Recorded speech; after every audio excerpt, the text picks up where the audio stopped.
So today I'm going to discuss with you theater of absurd, specially point wise कि point wise मैं आपसे बात करूंगा क्या क्या पॉइंट हर आदमी को इससे इस टर्म से जुड़ी हुई चीज को ध्यान में रखना चाहिए। शेयरिंग विथ यू स्क्रीन या white board, not screen but white board. और हम लोग जो बात कर रहे हैं किस चीज को लेके बात कर रहे हैं, थिएटर ऑफ एब्जर्ड को, कि थिएटर ऑफ एब्जर्ड में कौन कौन से पॉइंट हैं जो हर आदमी को ये ध्यान में रखना चाहिए कि ये क्वेश्चंस पूछे जा सकते हैं या ये चीजें आ सकती हैं।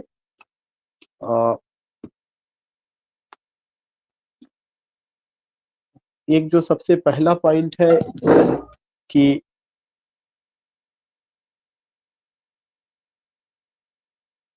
या theatre of absurd,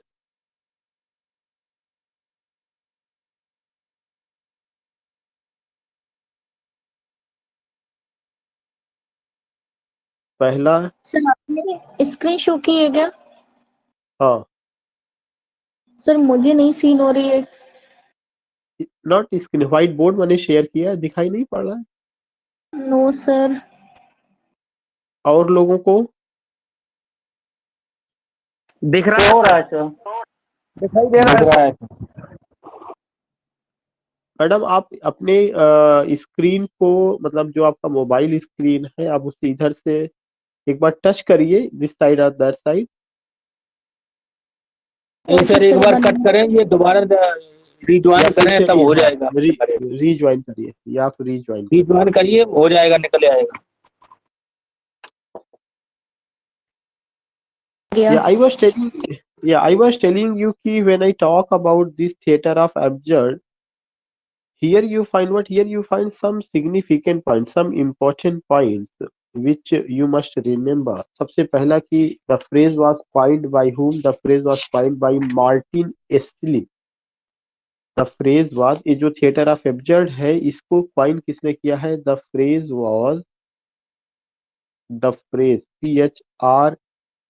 THRASE, the phrase theater of absurd was coined by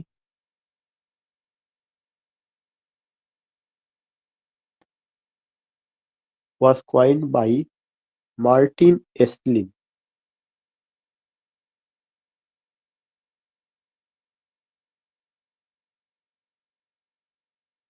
Number 1 point.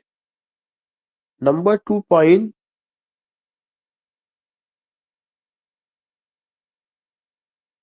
the term is applied to a number of works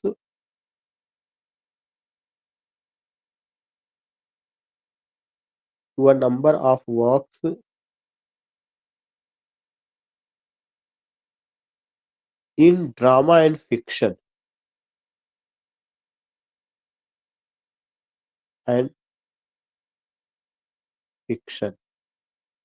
एक पॉइंट मैंने आपको बताया कि जो टर्म थिएटर ऑफ एब्जर्ड है, it was coined by hmm? It was coined by Martin Esslin. एक common सा question है, कई बार पूछा जा चुका है, फिर आपको ये समझना है कि जो फ्रेज थिएटर ऑफ एब्जर्ड है यह लिटरेचर में किस फॉर्म्स के लिए आता है, किस लिटरेरी फॉर्म्स में ज्यादातर यूज किया गया है, ड्रामा के लिए और किसके लिए? फिक्शन के लिए। पोइट्री में, क्रिटिसिज्म में या इस तरह की अगर बात की जाए तो प्रोज में खास करके आप उसे नहीं देखते। We find it where we find in drama and fiction, यानी वही prose fiction. Fiction means prose fiction.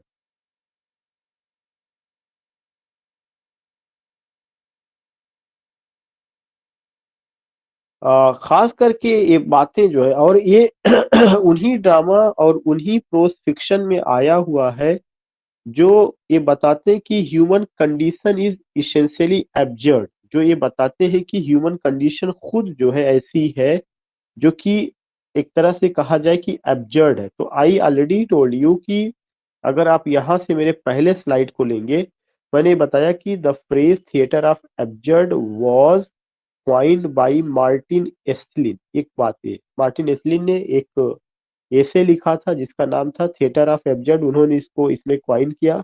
फिर मैंने बताया कि ये जो फ्रेज है ये अप्लाई किया जाता है, किसके लिए अप्लाई किया जाता है, to a number of works in drama and prose fiction. Fiction में भी किसके लिए, प्रोज फिक्शन के लिए, जिनका ये विश्वास है या they have in common the view, या उनका ये विश्वास है कि human condition is essentially absurd. तीसरा पॉइंट आपको लिखना है कि such drama and prose fiction, such drama and prose fiction,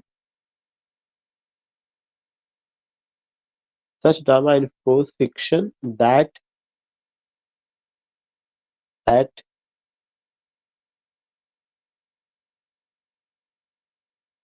that has the view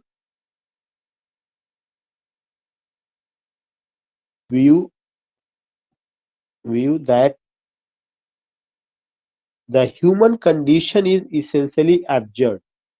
The human condition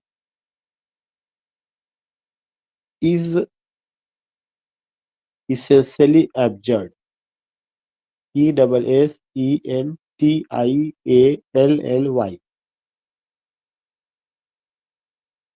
ये एक इम्पॉर्टेंट पॉइंट है, ये उसका पूरा फिलोसफिकल थॉट है, खास करके ये पॉइंट वाला कि ये उसी तरह के ड्रामा में या उसी तरह के प्रोज फिक्शन में आता है जिनका ये विश्वास होता है, या जो इस तरह के सब्जेक्ट मैटर को लेकर के बात करते हैं कि ह्यूमन कंडीशन तो खुद ही अपने में क्या है, absurd. Human condition is essentially absurd. जो ह्यूमन कंडीशन है वो मीनिंगलेस है, ह्यूमन कंडीशन इलॉजिकल है, ह्यूमन कंडीशन जो है अनएक्सप्लेनेबल है, ह्यूमन कंडीशन का कोई अपना वैल्यू नहीं है।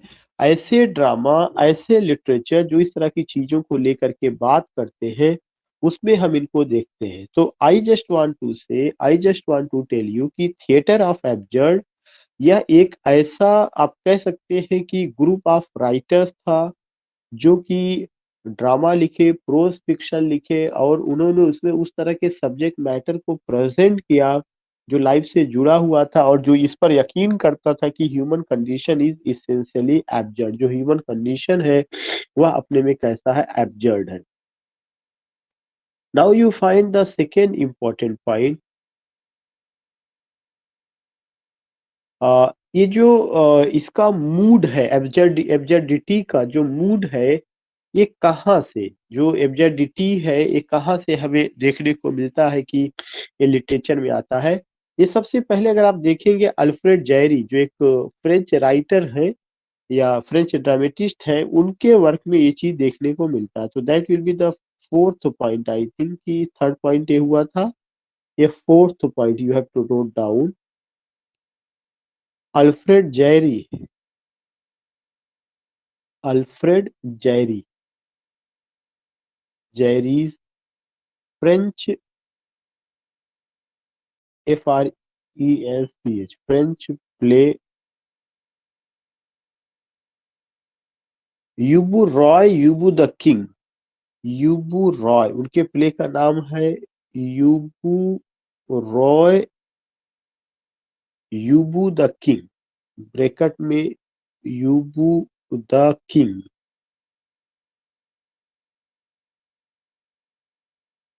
Ubu Roi, Ubu the king ये पहला प्ले है जहां पे आप क्या पाते हैं, you find the concept of absurdity. तो Alfred Jarry's French play Ubu Roi, Ubu the king was the first drama was the first drama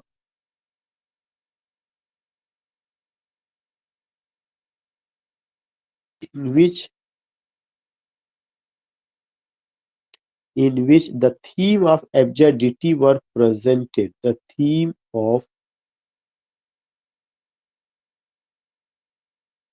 absurdity were presented अब ये देखिए, ये आपको बार बार मैं बताने की बात नहीं कर रहा हूँ कि जो एब्सर्डिटी है उसका मतलब होता है इलॉजिकल, इरेशनल, मीनिंगलेस या पोस्ट वर्ल्ड वार एक्सपीरियंसेस। ये कहानी कल पूरी बताई जा चुकी है। आज मैंने कहा आपको केवल पॉइंट नोट करना है कि कौन से पॉइंट एग्जामिनेशन में बन सकते हैं या क्वेश्चन पूछा जा सकता है। इसके अलावा एक और कुछ चीज पूछा जाता है कि इस आखिर मूवमेंट की जो जड़ें हैं किस और मूवमेंट में देखने को मिलती है। ऐसा नहीं कि यह मूवमेंट अचानक आ गया, इसके पहले भी मॉडर्न एज में कुछ मूवमेंट थे और उस मूवमेंट में इसकी जड़ें मिलती है। और एक क्वेश्चन पीजीटी में आ चुका है, पीजीटी में या टीजीटी में पूछा जा चुका है कि जो एब्सर्डिटी है इसका आखिर रूट कहाँ पर है।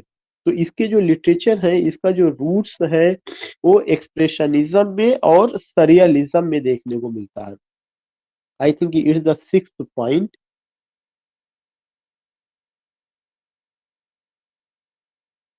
The root of R O U T E R O U T R O O T S, sorry, the roots of this movement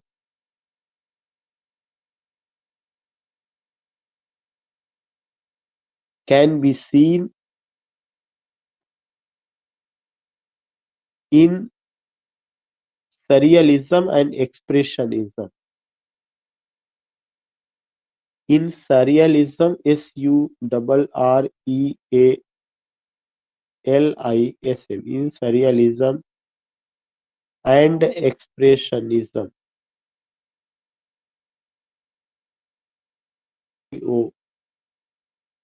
ONISM। ये और दूसरा इंपॉर्टेंट पॉइंट है, सरियलिज्म एंड एक्सप्रेशनिज्म। सरियलिज्म और expressionism में ये चीज देखने को मिलती है, तो इसके लिए भी आपको तैयार रहना है कि the root of this movement can be seen in surrealism and expressionism. This is another important point कि इसका जो रूट है इस मूवमेंट का, one can see where one can see in surrealism and expressionism.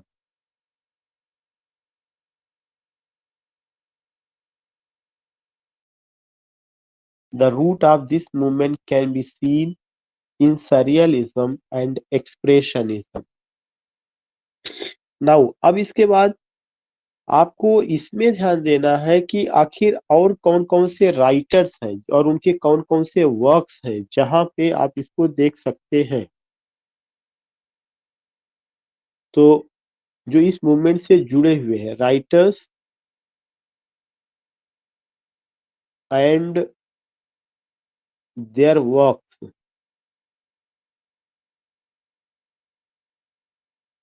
their works associated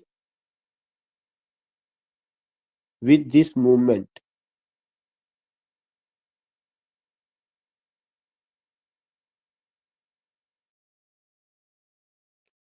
जब आप इसकी बात करते हैं कौन कौन से राइटर्स हैं, कौन कौन से आप कह सकते हैं कि वर्क्स हैं जो इस मूवमेंट से जुड़ा हुआ है, तो उनमें से एक है फ्रांज काफ्का। एक है जिनका नाम है Franz Kafka, FRANZ KAFKA, Franz Kafka's the trial metamorphosis,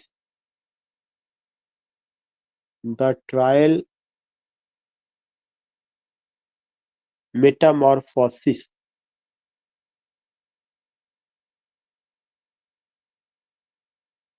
the trial Metamorphosis.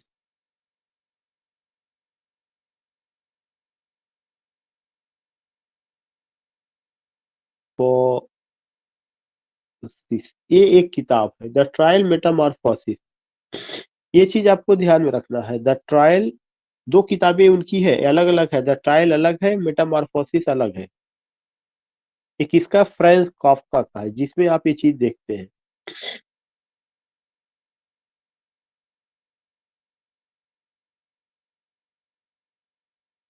उसके बाद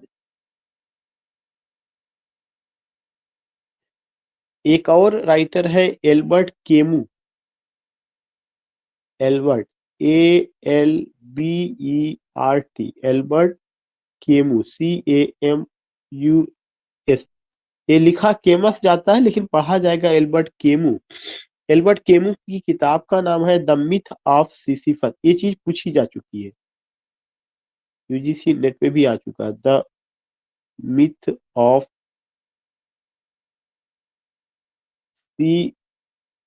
सिसिफस किताब 1942 में आई है, the myth of Sisyphus.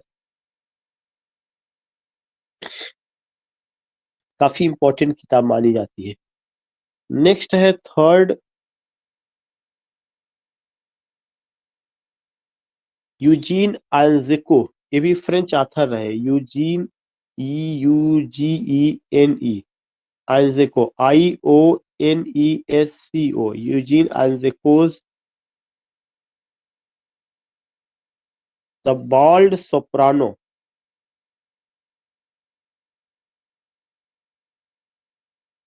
The bald soprano SOPRANO।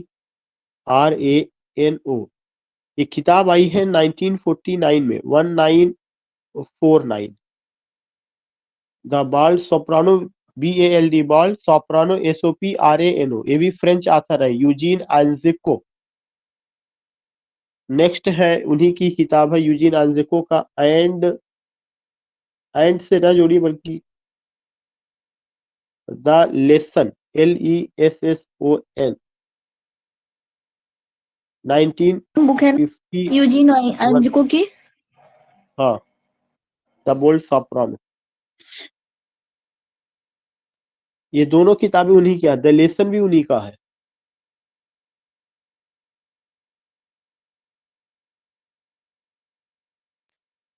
I think ये थर्ड राइटर थे। उसके बाद फोर्थ राइटर है Samuel Beckett.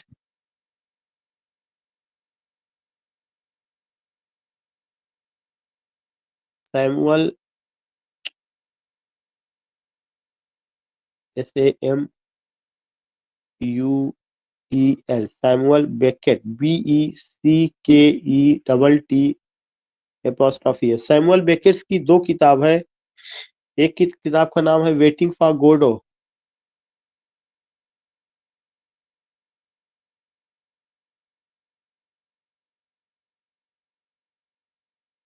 Waiting for Godot 1954।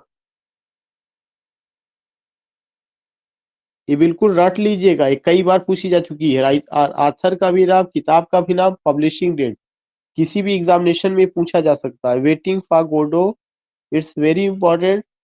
Samuel Beckett का है waiting for Godot 1954। Samuel Beckett waiting for Godot 1954। Next है एंड गेम।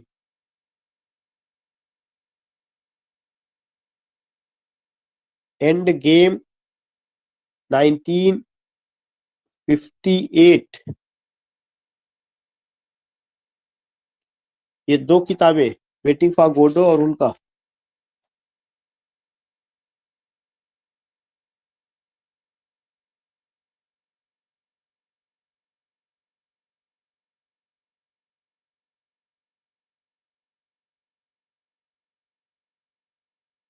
ये दोनों उनका ड्रामा रहा। इसके अलावा इनका प्रोज फिक्शन भी है, तीसरा जिसका नाम है मैलोन डाइस। अभी तक तो आपने उनका दो ड्रामा पढ़ा, एक उनका प्रोज फिक्शन है मैलोन डाइस, MALONE, मैलोन डाइस, TIES। ये 1958 में आई है, ये उनका प्रोज फिक्शन है।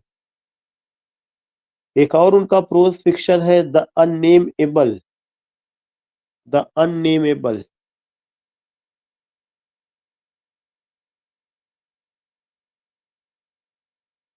UNNAME, the unnamable, ABLE, the unnamable. कब आई है? 1960 में आई है, 1960 में।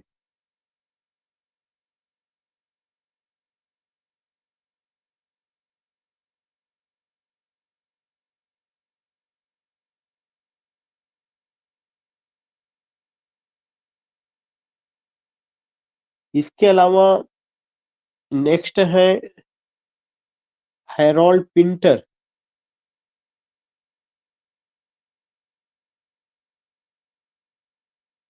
हैरोल्ड पिंटर्स का द बर्थडे पार्टी। बिल्कुल आपको ये सब रट लेना है। BIRTHDAY, the birthday party.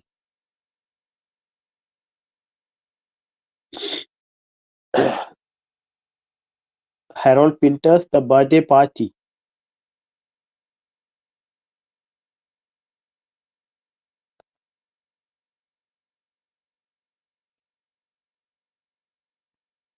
And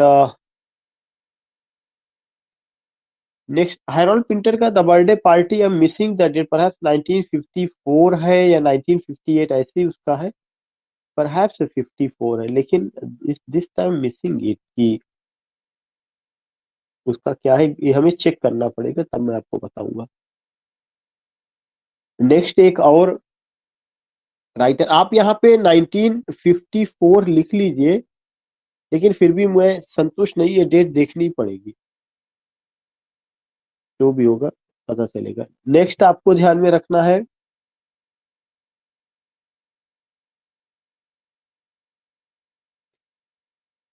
एक और राइटर है। 1957 है 1957। जी। ओके। ये कंपोजिंग डेट है इसकी, और 1958 जो है पब्लिशिंग डेट है इसकी। 1957 में लिखी गई, 1958 में पब्लिश हुई। जी। एंड नेक्स्ट जो आपको ध्यान में रखना है, एक राइटर और है जिनका नाम है अमेरिकन राइटर है, American writer, he was the Edward Albee, लेकिन उनका ऐसा कुछ नहीं है। उसके बाद टॉम स्टोपार्ड एक राइटर है, Tom Stoppard, STOPPARD, Tom Stoppard's का वर्क है रोजेनक्रांज, CRANTZ,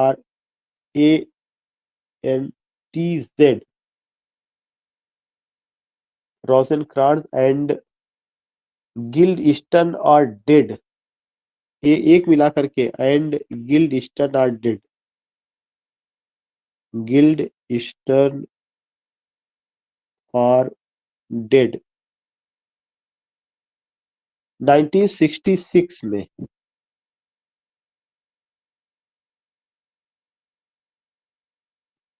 एक उनका और वर्क है ट्रावेस्टीज,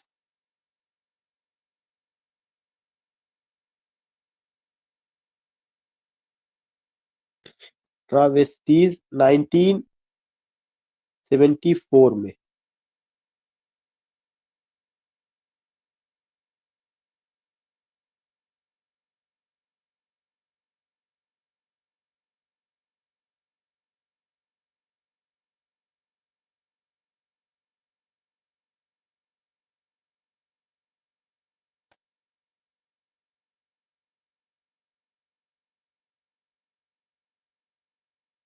Then you find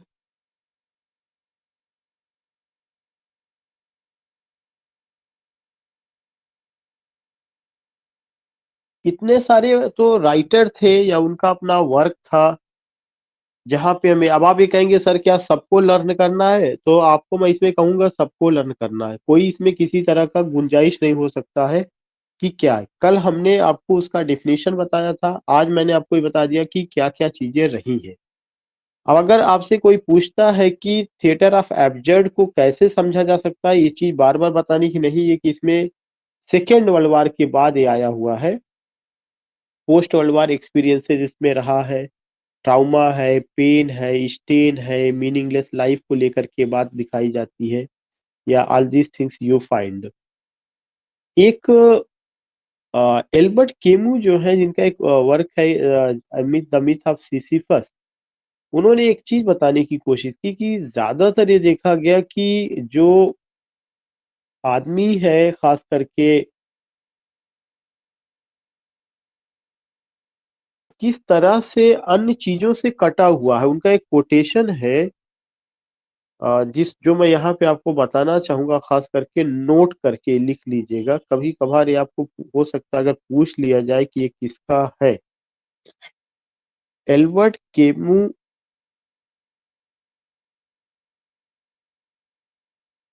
in the myth of Sisyphus.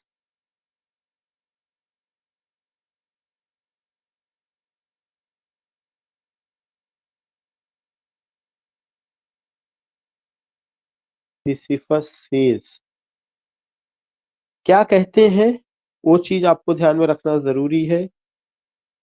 In a universe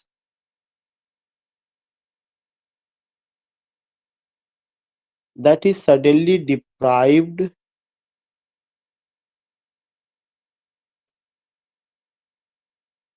SUDDENLY, that is suddenly deprived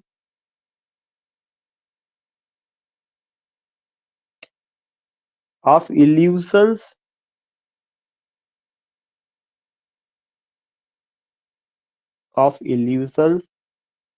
and of a light,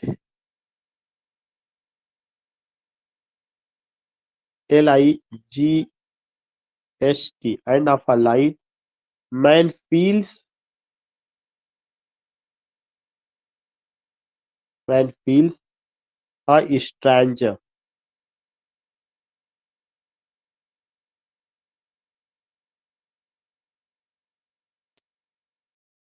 His is an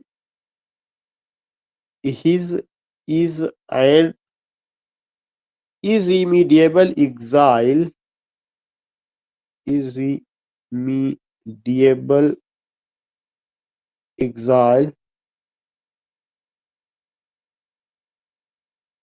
divorce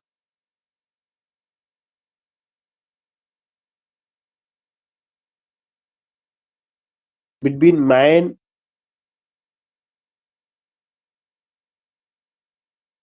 and his life,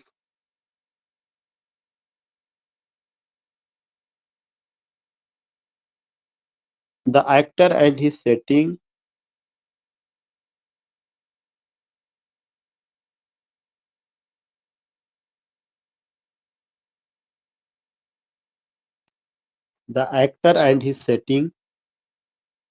truly constitutes the feeling of absurdity. Truly constitutes the feeling of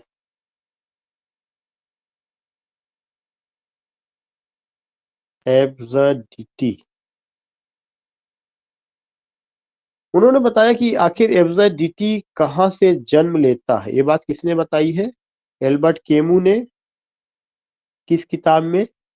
the myth of Sisyphus में, जो 1942 में आई है।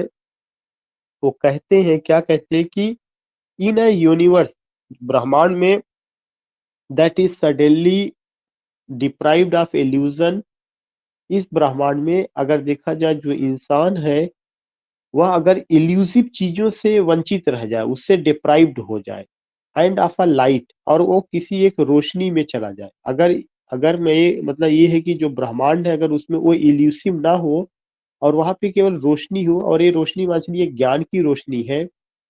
Man feels a stranger, man अपने आप को क्या समझने लगता है? एक स्ट्रेंजर, एक अपने आप को अजनबी प्राणी समझने लगता है। Man feels stranger, his is an irremediable exile, और उसको लगता है कि वह एक ऐसी दुनिया में आया हुआ है, उसका एग्जिलेशन जो है एक ऐसी जगह पे हो चुका है जो इररिमीडिएबल है, जिसका कोई इलाज नहीं है।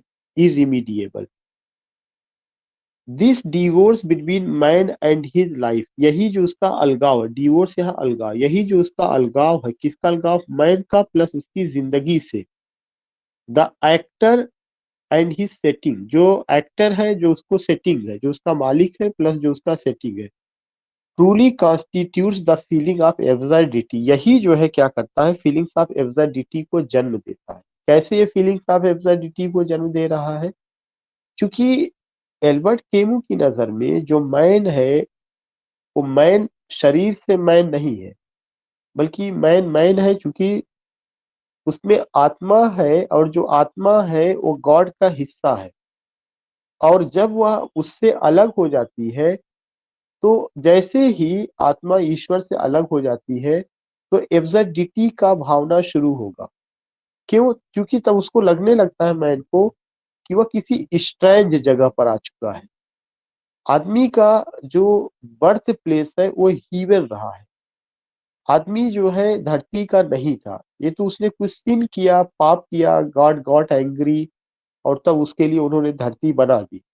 तो अगर इंसान धरती पर आया और उसमें एब्सर्डिटी आती है तो यह उसका एक्सिलेशन है, और वह उसका एक्सिलेशन कहाँ पर है? हीवन से है, उसको अलग किया गया। तो जब तक वह धरती पर है तो कुछ ना कुछ उसका एक्सिलेशन फ्रॉम यूनिवर्स या उसका एक्सिलेशन फ्रॉम हीवन और आना प्लस, तो उसमें एक एब्सर्डिटी का फीलिंग जन्म लेता है। ये चीज उन्होंने बताया। और कुछ और लोग हैं जो ये कहते हैं कि जो आदमी है आज का, वो cut off from his religious व धार्मिक मेटाफिजिकल और ट्रांसेंडेंटल रूट से कट गया है। Man is lost, all his action become senseless, absurd, useless. ये सब चीजें भी जोड़ा गया है। तो अगर हम बात करते हैं कि जो मैन है या जो एब्सर्डिटी है उसमें क्या क्या चीजें दिखाई जाती है, कि एब्सर्डिटी एक सिचुएशन होता है। कौन सी सिचुएशन होती है? आप इसको इस तरह से समझिए कि आदमी जो है, if I use the second point की cut off from his religious, his religious, comma, metaphysical and transcendental roots, metaphysical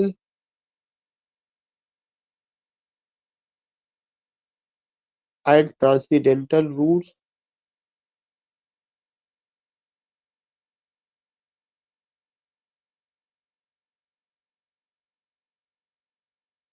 transcendental roots.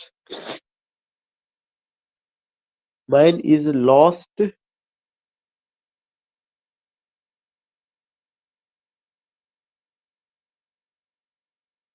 all his actions become senseless, all his action becomes senseless, judged and useless.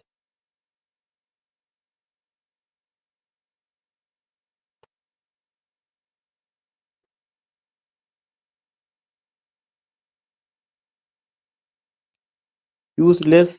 इसके अलावा तीसरा point अगर मैं use करूं, meaningless.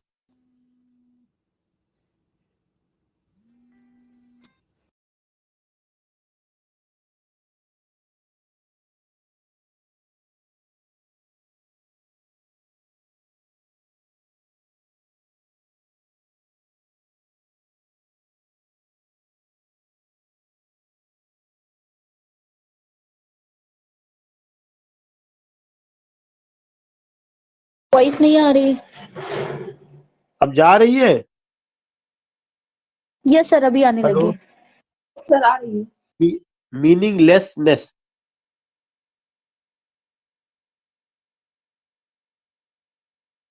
देखिए बहुत simple सा, अगर ये पॉइंट आपका क्लियर हो गया तो पूरा डिफिनीशन आपको समझ में आ जाएगा।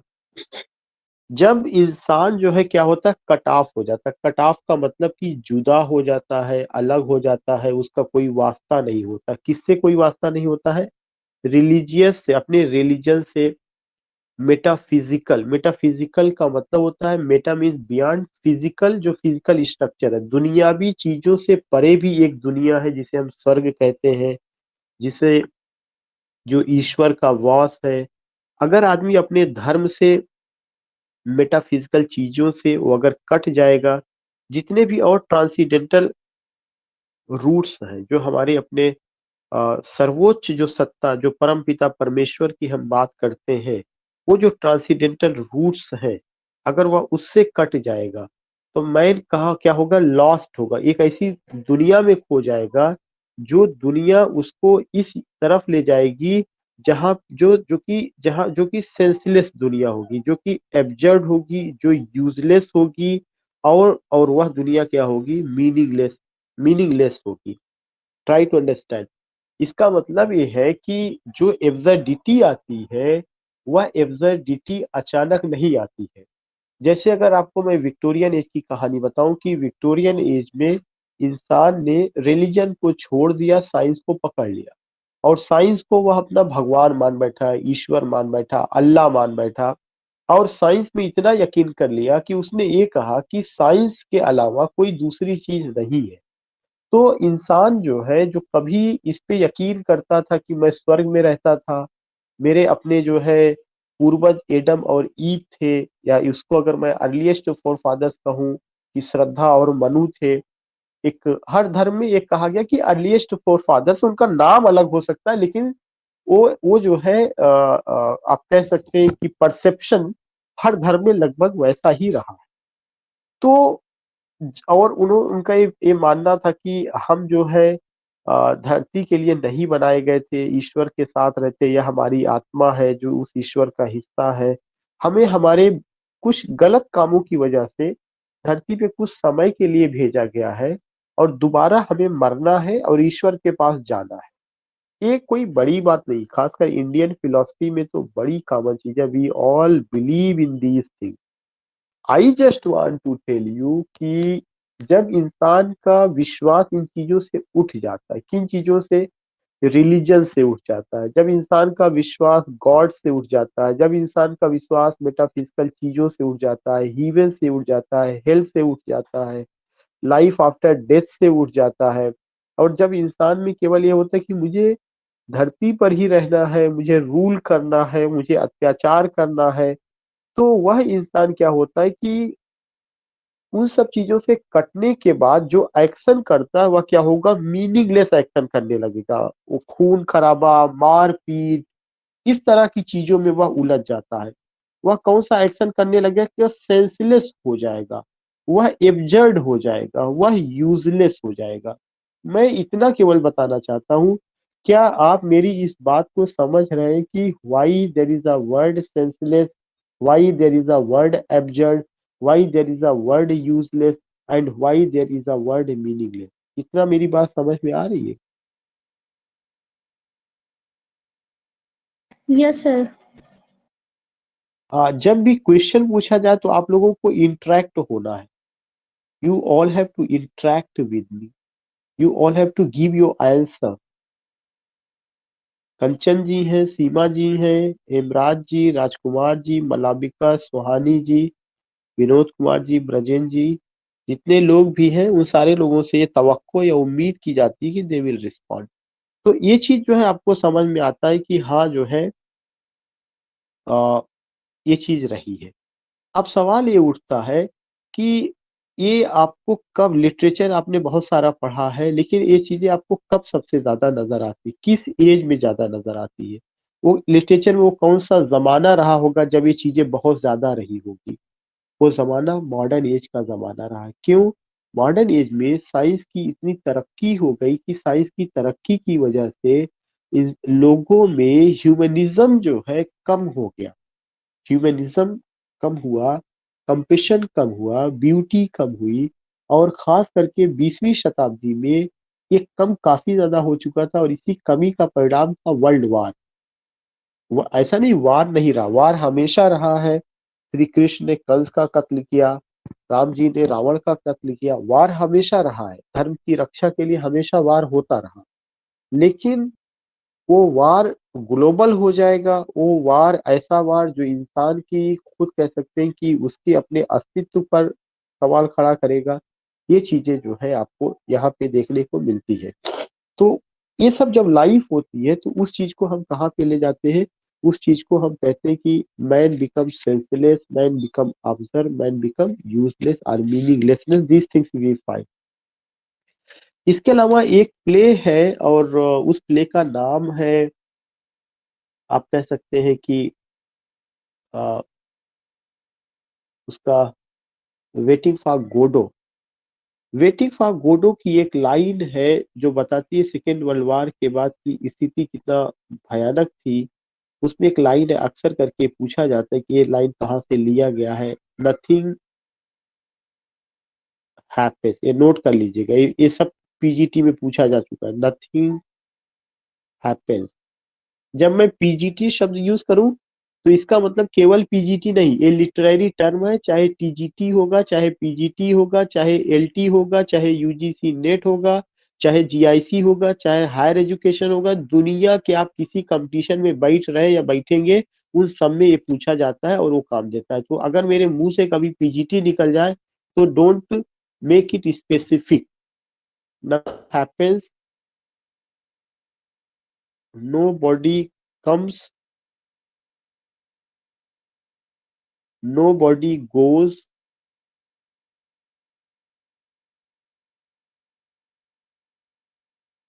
it's awful।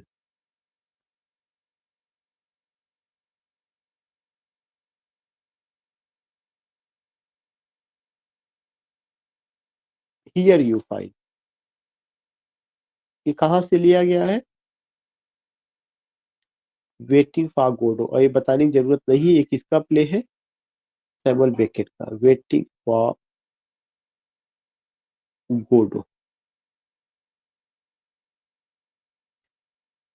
जब वर्ल्ड वार हुआ था तो इतना ज्यादा आप कह सकते हैं डर का माहौल था। उसमें बताया गया कि ना तो कोई चीज घटित हो रही है, ना ही कोई चीज कोई बचाने के लिए आ रहा है इस धरती को, ना ही कोई आ रहा है, ना ही कोई जा रहा। पूरा माहौल डरावना सा है।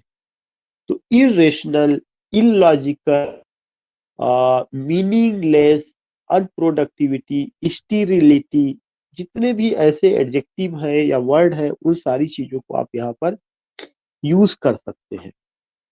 उसके बाद ये तो वेटिंग फॉर गोडा का सैमुअल बेकेट का है, जहाँ पे लिया गया है या वहां से चीजें आई हुई है। और अगर आप देखेंगे कि पूरा का पूरा जो ये प्ले रहा है, थिएटर ऑफ एब्सर्ड जो प्ले लिखा गया, उन सारे प्ले में भी यही सब्जेक्ट मैटर रहा है। चाहे द बर्थडे पार्टी होगा, चाहे वेटिंग फॉर गोडो है, एंड गेम है, द मिथ ऑफ सिसिफस है, आयजिको का कोई भी जो प्ले है, युबू रा युबू द किंग है, उन सब में क्या है, एब्सर्डिटी है। उन सब में मीनिंगलेस बातें हैं, सेंसलेस है, और आप कह सकते हैं कि फुल एटमॉस्फेयर है। This things we find. और जब भी आप देखते हैं तो एक और चीजें है कि मॉडर्न एज का जो प्ले है, जो भी ये थिएटर ऑफ एब्सर्ड में जो प्ले लिखा गया, उस प्ले में कोई भी प्लॉट ऐसा नहीं देखेंगे कि वहां पे कोई प्लॉट है, कोई सिस्टमेटिक। क्योंकि जब लाइफ सिस्टमेटिक नहीं तो स्टोरी भी सिस्टमेटिक नहीं होगी। तो वी फाइंड नो प्लॉट। यहाँ पे अगर मैं यूज करूं कि एक चीज ये भी होता है कि don't we don't find any systematic organization of event।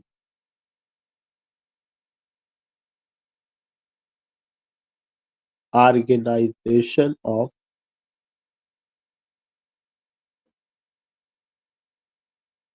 किसी भी घटना का सिस्टमेटिक ऑर्गेनाइजेशन आपको देखने को नहीं मिलता। यह एक दूसरा पॉइंट है जो आपको नोट करना चाहिए। किसमें देखने को नहीं मिलता? थिएटर ऑफ एब्सर्ड में जो भी उस तरह के ड्रामा होंगे, जो भी उस तरह का जो है प्रोज फिक्शन होगा, उसमें कोई भी चीज सिस्टमेटिक नहीं होती। क्यों? लाइफ ही अनसिस्टमेटिक है, लाइफ में एब्सर्डिटी है, लाइफ ही मीनिंगलेस है, लाइफ में फियर है, ट्राउमा है, पेन है। जैसा लाइफ होगा वैसे ही उसका रिफ्लेक्शन लिटरेचर में देखने को मिलता है। तो मैं थोड़ा-सा आपको फिर से पहले पेज से मैं ले चलता हूँ और आपको मैं जल्दी-जल्दी बता देता हूँ कि मैंने क्या आज आपको बताया, क्या आपको नोट करना चाहिए, कितना इम्पोर्टेंट टॉपिक ये है। सबसे पहला क्वेश्चन तो यही बनता है कि जो थिएटर ऑफ एब्सर्ड है, इसको किसने कॉइन किया है? मार्टिन एस्लिन ने कॉइन किया है। उन्होंने खुद इसी नाम से थिएटर ऑफ एब्सर्ड के नाम से एक एसे लिखा हुआ था। यह जो थिएटर ऑफ एब्सर्ड है, यह कहाँ अप्लाई किया जाता है, किस तरह के लिटरेचर में आता है? The term is applied to a number of works in drama and prose fiction. Fiction में भी कौन सा, प्रोज फिक्शन में अप्लाई किया जाता है। तो किस में आता है, ड्रामा में, और कहाँ पे, प्रोज फिक्शन में। तीसरा आपको क्या बताया गया, सच ड्रामा एंड प्रोज फिक्शन। इस तरह के जो ड्रामा है और जो प्रोज फिक्शन है जिसमें ये अप्लाई किया जाता है, उसका एक उसका एक व्यू होता है। वह क्या होता है कि human condition is essentially absurd. उसमें जो भी ह्यूमन कंडीशन दिखाया जाता है, जो ह्यूमन कंडीशन को लेकर के बात की जाती है, जो चीजें रखी जाती है, ये दिखाया जाता है कि ह्यूमन कंडीशन क्या है, वह अपने में एब्जर्ड है। इसी तरह से ये आपको बता दिया गया, कल आपको बता दिया गया कि ये कब आया था, सेकेंड वर्ल्ड वार के समय या सेकेंड वर्ल्ड वार के बाद खास करके। और आप ये देखेंगे कि एक पूरा ऐसा ग्रुप ऑफ ड्रामेटिस्ट होता है जिन्होंने इसी पैटर्न पे लिटरेचर को लिखा। और कौन सा पैटर्न लिटरेचर का था, उनका विश्वास था कि human condition is essentially absurd. जो ह्यूमन कंडीशन है, जो मानव के हालात हैं, वे क्या है, एब्जर्ड है, वे मीनिंगलेस है, वे जो है सेंसलेस है। उनमें उस तरह का सिचुएशन नहीं है जो कि उन्हें, मतलब कुल मिला के उनमें क्रिएटिविटी नहीं, instead of creativity we find destruction, havoc, chaotic situation, trauma, pain, stain, agony, miserable life, crying, weeping, lamenting, इस तरह की लाइफ वहां पे देखने को मिलती है। इसकी जो शुरुआत करने वाले हैं फ्रेंच के एक ड्रामेटिस्ट थे जिनका नाम है अल्फ्रेड जैरी। उनका नाम क्या, अल्फ्रेड जैरीस फ्रेंच प्ले, उनका अपना फ्रेंच प्ले है जिसका नाम यूबू राय यूबू द किंग। अब आप कहेंगे सर ये तो कभी पूछा नहीं गया, नहीं पूछा गया है, लेकिन ये किसी न किसी रूप में आ सकता है कि सबसे पहला प्ले कौन सा है जहां पे हमें इसको देखने को मिलता है। तो French play Ubu Roi Ubu the king में, जिसके राइटर का नाम है अल्फ्रेड जैरी, वहां पे ये चीज आता है, या एक ड्रामा था। फिर उसके बाद है कि इसका जो रूट्स है, एक क्वेश्चन पूछा जा चुका है, the roots of this movement can be seen in surrealism और एक्सप्रेशनिज्म। ये दो मूवमेंट है, इस मूवमेंट को भी मैं आपको पढ़ाऊंगा। सरियलिज्म को हिंदी में निश्चयवाद कहा जाता है, और एक्सप्रेशनिज्म को हिंदी में अभिव्यक्तिवाद। कि सरियलिज्म का मतलब क्या, अगर हम धरती पर आए तो क्या किसी चीज में कोई श्योरिटी है या नहीं, लाइफ की कोई सर्टेनिटी है, लाइफ में कोई सर्टेनिटी है या नहीं, या सब ऐसी ही that is just like to make castle into the air, उसकी तरह है। तो इसकी जो जड़ें हैं, थिएटर ऑफ एब्जर्ड अचानक नहीं आया। थिएटर ऑफ एब्जर्ड से पहले और कुछ मूवमेंट आए थे, जो सरियलिज्म है, एक्सप्रेशनिज्म है, जिसमें अनकॉन्शियस राइटिंग, मतलब अनकॉन्शियस लेवल पर जो थॉट होता है उसकी, उसको जगह लिटरेचर में दिया गया था। जो आप कह सकते हैं डर है, डर के माहौल को, तो जो डर की बात हम यहाँ देख रहे हैं वो ऑलरेडी पहले इन दो मूवमेंट में देखने को मिलता है। फिर इससे जुड़े हुए राइटर कौन है, फ्रांस काफ्का एक राइटर है। फ्रांस काफ्का का द ट्रायल मेटामॉर्फोसिस है। एल्बर्ट केमूस का द मिथ ऑफ सिसिफस है 1942 में। यूजीन आइजेको का द बॉल्ड सोप्रानो है। द लेसन उन्हीं का क्रिएशन है। सैमुअल बेकेट का वेटिंग फॉर गोडो, ये बहुत इंपॉर्टेंट है, खासकर सैमुअल बेकेट का वेटिंग फॉर गोडो यहाँ पर ये बहुत इंपॉर्टेंट है। और इन्हीं का एक और है एंड गेम, सैमुअल बेकेट का ही। फिर मैलोन डाइज उनका प्रोज, ये दोनों ऊपर के तो उनके ड्रामा थे, फिर नीचे मैलोन डाइज उनका प्रोज फिक्शन है। द अननेमेबल उनका प्रोज फिक्शन है। हैरोल्ड पिंटर का द बर्थडे पार्टी आपके यहाँ सिलेबस में ही है, मुझे जहां तक याद है, एलटी के, यहाँ पे नहीं, एलटी के। टॉम टॉम स्टुपार्ट्स का रोजन क्रांज एंड गिल लिस्टन रेड, ये चीजें आपको ध्यान में रखना है।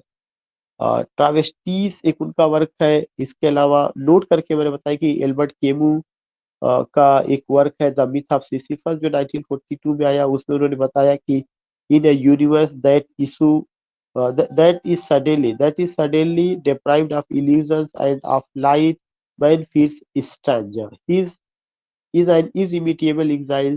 This divorce between mind and his life, the actor and his setting truly constitute the feeling of absurdity. Feelings of absurdity कैसे आता है, इसको लेके बात की गई है। दूसरा मैंने कोटेशन दिया कि cut off from the religious metaphysical and transcendental roots, man is lost, all his action becomes senseless, absurd and useless. Then you find कि meaninglessness, nothing happens, nobody comes, nobody goes, is awful। A waiting for Godot से लिया गया है जो play है। फिर मैंने आपको बताया कि जो इस तरह के प्ले लिखे गए हैं उसमें कोई भी सिस्टमेटिक ऑर्गेनाइजेशन ऑफ इवेंट्स नहीं है, मतलब कोई बहुत सिस्टमेटिक ढंग का प्लॉट नहीं होता। क्यों? चूंकि उसमें ये बताया जाता है कि जब लाइफ ही असिस्टमेटिक है, इरेगुलर है, मीनिंगलेस है, तो लिटरेचर कहाँ से इस तरह की चीजें हो सकती। तो these were the points which I discussed with you. Now just binding up this session, you can share your experience and thanks for giving your company, thanks for listening me। अगर आपका कोई क्वेरी हो या अगर आपका कोई doubt हो तो you can ask, otherwise I have to wind up. क्या इज रेजिंग हर हैंड?